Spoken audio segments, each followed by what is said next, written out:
நாமக்கல் மாவட்டம் ராசிபுரம் அருகே சொத்து தகராறில் சித்தப்பாவை அரிவாளால் கொடூரமாக தாக்கும் வீடியோ காட்சிகள் வெளியாகி அதிர்ச்சியை ஏற்படுத்தியுள்ளது.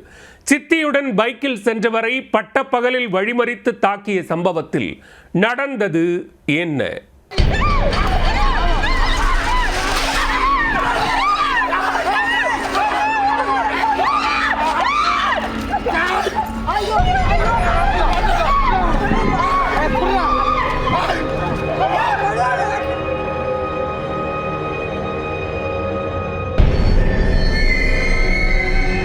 நாமக்கல் மாவட்டம் ராசிபுரம் அருகே உள்ள கதிராநல்லூர் கிராமத்தைச் சேர்ந்தவர் கோபால்.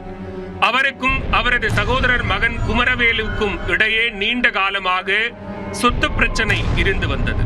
பொது இடங்களில் அடிக்கடி இருவரும் மோதிக்கொண்டதாகவும் கூறப்படுகிறது. சொத்து பிரச்சனை தானே, என்ன நடந்துவிடப் போகிறது என உறவினர்களும் கண்டுகொள்ளாமல் விட்டுவிட்டனர். ஆனால் இக்கொடூர சம்பவத்தை யாரும் எதிர்பார்த்திருக்க மாட்டார்கள். கோபால் தனது மனைவியுடன் இருசக்கர வாகனத்தில் வெளியே கிளம்பியுள்ளார்.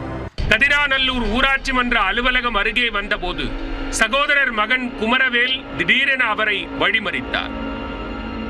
தாத்தா பெயரில் உள்ள பூர்வீக சொத்தை தனது தந்தைக்கு பிரித்து தர வேண்டும் என கூறி சத்தம் போட்டுள்ளார். அதற்கு கோபால் மறுப்பு தெரிவிக்க குமரவேல் தான் மறைத்து வைத்திருந்த அரிவாளால் சரமாரியாக தாக்க ஆரம்பித்தார்.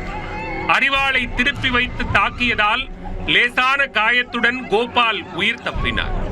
உடனடியாக அருகில் இருந்தவர்கள் கோபாலை மீட்டு ராசிபுரம் அரசு மருத்துவமனையில் சிகிச்சைக்காக சேர்த்தனர்.